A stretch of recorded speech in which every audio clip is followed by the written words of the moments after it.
Welcome to Automate Your Agency. Every week, we bring you expert insights, practical tips, and success stories that will help you streamline your business operations and boost your growth.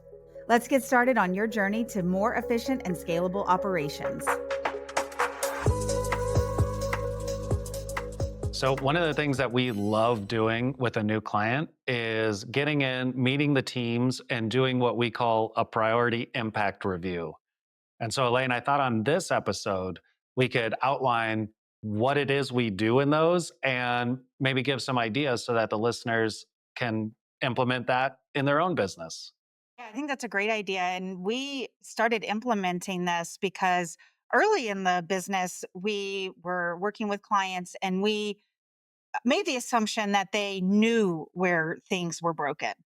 And what we were running into is they know things are broken and they need to fix it. They need to systemize their business. They need to improve efficiency, all the things, but maybe they couldn't pinpoint where to start. And we could start working with a client and we're working on a process. And then they realize later on, this wasn't the most valuable process in my organization to work on.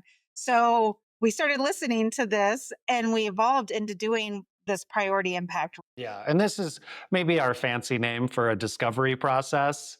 So if and likely a lot of our listeners probably do some sort of discovery for their clients, but it's maybe time to take a step back and say maybe I need to do a priority impact review on my own business. Now, one caveat that I would say with this, it does not work if you're in the room, if you're in the Zoom call, if you're doing it yourself, because your team, Alane, and we can vouch for this ourselves, are not going to tell us what the problem is. Yes. And it needs to be anonymous, needs to be done by somebody, preferably outside your organization, because that's where you're going to get the brutal honesty. And Yeah, and the anonymous side, it doesn't. I would maybe argue, Elaine, that it doesn't always have to be anonymous because it's okay. good to know sometimes who's giving the feedback. And honestly, this isn't all negative stuff. So when we go into a company, we go in and we find out things like, well, what software are you using? Which Mhm. sounds really basic, but as your team grows, right, over the years, one team's going to start using one piece of software and then you kind of forget like, that's part of the workflow that we're doing. Yeah. And when you assess even just what software platforms are you using across the teams, even that brings awareness into, well, is there room for consolidation? Is this software locked down without an API so we can't even automate or integrate it with anything else that we're doing? Those Yeah. are really simple, easy wins. That's true. And I was focusing on the negative instead of you do get some positive things coming out of it as well. But we tend to, when we're going in and working with a company, we're looking for the things that aren't working so we can improve those things. So some of the things that I see whenever we do this, and is such a great symptom of a bigger problem, is where they complain about the number of meetings. Everything needs Yeah. a meeting. Everything needs a meeting. We cannot move forward without a meeting. And if you think about three people on a meeting for an hour, that's 3 hours of lost time. You multiply that times And 5 people. cost. Oh, absolutely. Time is money. So that's like one glaring thing is okay, they're in too many meetings. There's not a system that they're working from. And looking at department trends. And I think, Micah, that's one thing that when we really started diving in, and we like to do it from a company view Yep. and Yep. looking at, because we do need to see where are connections happening that are working, where are things not working across the company. Because if not, we're working in a silo just like their department is. 100%. Yeah. So we look at software, we look at what are their like workflows, right? So if you were to ask a team, what do you do on an average day or an average week or an average month? What takes up your time? What are your workflows? And we're not even talking automated workflows here. We're just saying what what are the things you repetitively do over and over again? This helps again give a perspective on what is that team doing. Pain points, as Mhm. you brought up, Elaine. Pain points are super important to understand and lean into. And then a big one that oftentimes gets missed is what is your wish list? Because these are the people on your team doing the work. So Yes. pain points are great to know, but there's a lot of people on your team that are probably sitting there going, holy crap, if we just fill in the blank, Yeah. things would be so much better. Things would be so much easier. Those are your amazing insights that you can't get at the top level. Well, and you're not, thinking about being, if you're an owner or a lead manager, you don't, the relief that you have that you don't have to come up with every solution, every idea. Yeah, Like good point. you can just get the ideas from the people doing it and improve their workday. Man, that's a dream. Yeah. Yeah, absolutely. And so I think, those are kind of the bigger elements that we look at for the priority impact reviews. And the reason that we call it a priority impact review is you can take all those data points across all your different departments and correlate them all together into a summary to go, okay, well, what are the pain points? What are the workflows? What's the software used? What's Mhm. the wish list? And start to connect those dots.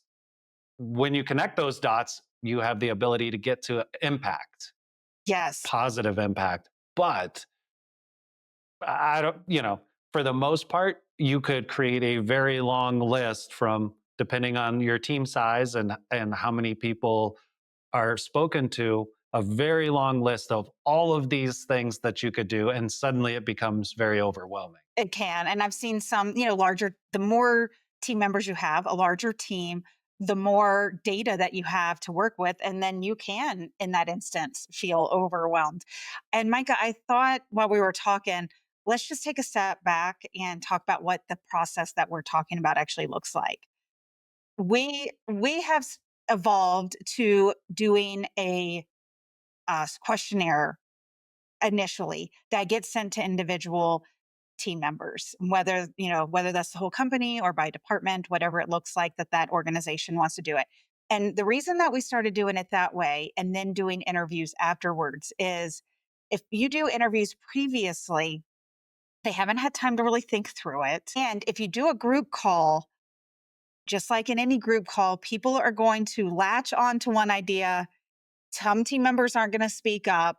And so we start off with this initial questionnaire as an individual survey to get feedback from the person. And then we evolve it to an interview. Yeah. And we have experimented with only doing surveys. And quite frankly, doesn't work. It's just not as valuable. We can't get as much information as we would like. So, yeah, you could send a survey out to your team and get some information back. Is it going to be actionable? Is it going to be useful? Are you going to want to sort through all that data? No, no, and no. It's a great initial discussion tool where people Yes. can, if you have a 10-person team, you're really getting to see trends and you're starting to see what maybe team members might be the problem or whatever it might be. You're really able to paint a picture, which gives you data to go into an actual person to person conversation. Yes. Yes. And that person to person conversation, especially if it's not you, is where the most of the value comes from, Mhm. honestly. Elaine, I think you bring up a good point because we talk about this a lot, and you and I think, are different in this as well. Is some people need time to think about stuff. They want to process their answers. They want to, strategically come up with, well, like much how valuable are my answers? I think over the years I've always been a I'm going to answer right away type of person, and you're a let me think about it and then come back with some answers. And, you know, usually your answers are a lot stronger than mine. Well, the other piece of it too is we got to think about what people are going through in that moment. That Mm, day might have been a shitty day. And everything that could have fallen on their plate fell on their plate, or the vice versa. Maybe just one issue was happening that day that's not really a common one, which really would be a low priority. We're looking for high priority. So, but in that moment, they're feeling really emotional about that. They're really feeling tied to that. And so when you're pulling just a one time survey, whether it's a call or that, you're going to get a smaller picture than having two different ways of gathering information at two different periods of time because time passed, they've thought more about their workflows, maybe not. I mean, some people are just like done with that. I'm going to move on. While others are going to be those valuable conversationists where we're going to get that information, but it's going to be a bigger picture instead of that one moment in time where maybe all hell was breaking loose in them internally in their head. Yeah, super valuable point. Thanks for bringing that up because I like just answering right away, regardless of whatever is going on today. Yeah. And so when we're doing these, we're talking about these trends because what we want to do, we call it a priority impact. We want to find the things that are going to be most impactful for the people that work for you. And so we are looking for trends. And if we can find a trend across departments, man, we're hitting a jackpot because then we can work on an automation, an AI agent, a workflow system that will make a huge value for your company, alleviate a lot of burden. So that's what this goal is of doing this is looking for these trends that are going to be the most valuable to the company to start with.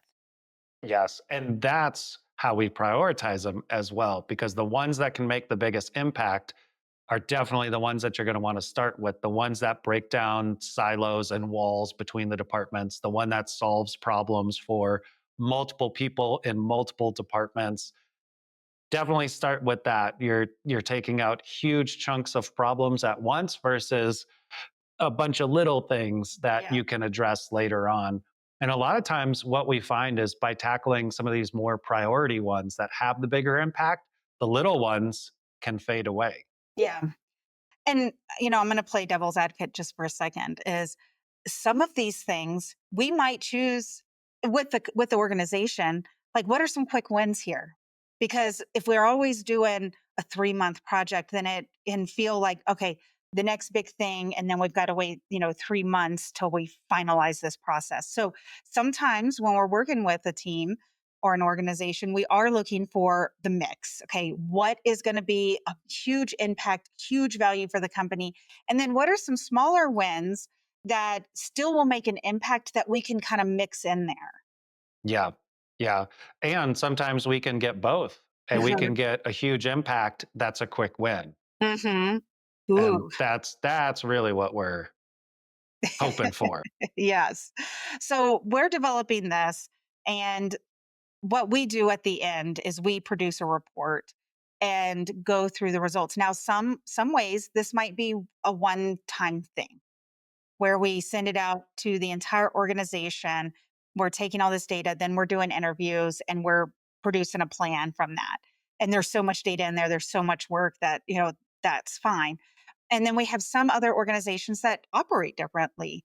And so we're working on a department by department basis. And so this can be more of a evolving type of thing where we're working with the department, we're working on looking at what is their priority impact. And then, okay, now we've done that department, let's add the next department.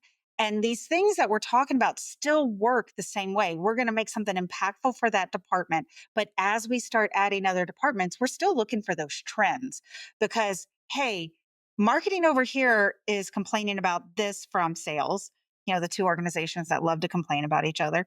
Uh, and so we're starting to see, you know, that sales has this issue here, marketing has this issue here. I think we can now make some systems that alleviate this cross department communication. So it can work both ways where we're doing it all as an organization, we're doing it department, and then, but we're still able to start correlating these things across them. Yeah.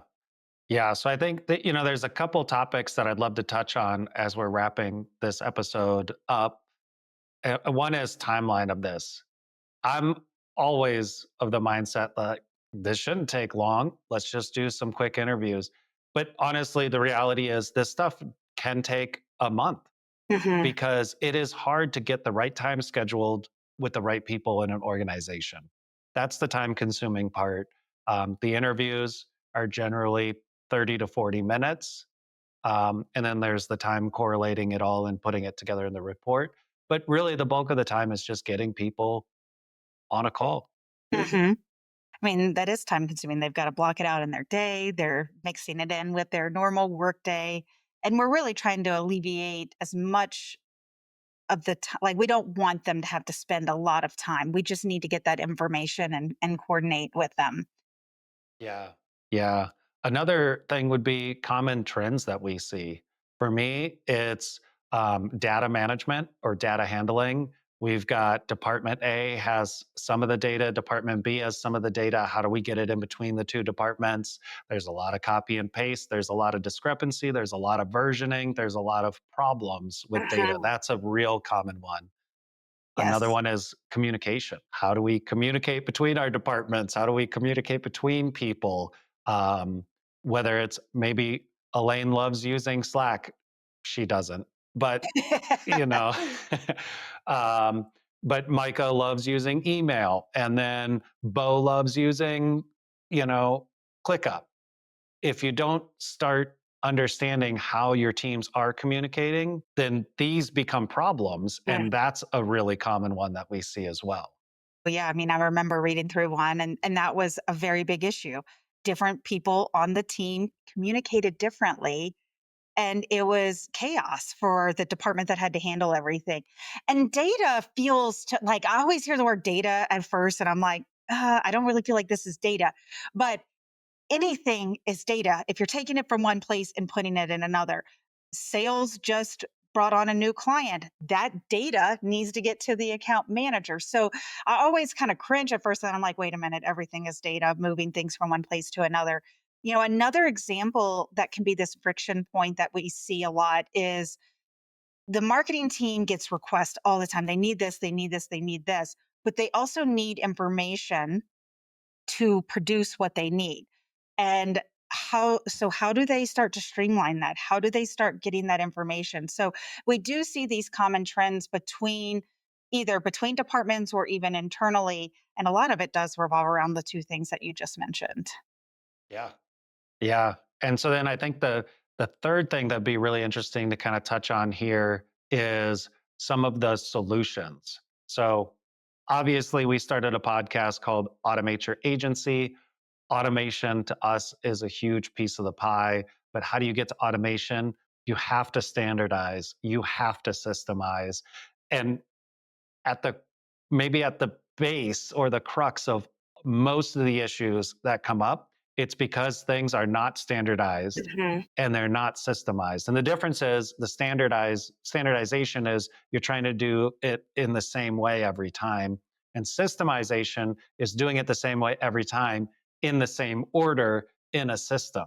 So Mhm. you're creating a structure and you're creating a tool that can do it. Now, where we're getting to in technology, and we just created an episode on this as well, is AI and AI agents can aid a lot of these problems and kind of fill in the gaps, almost like mortar between bricks for departments and for team members to alleviate a lot of these problems. And so you can get very like fixed and specific AI agents to do the things to start solving some of these problems.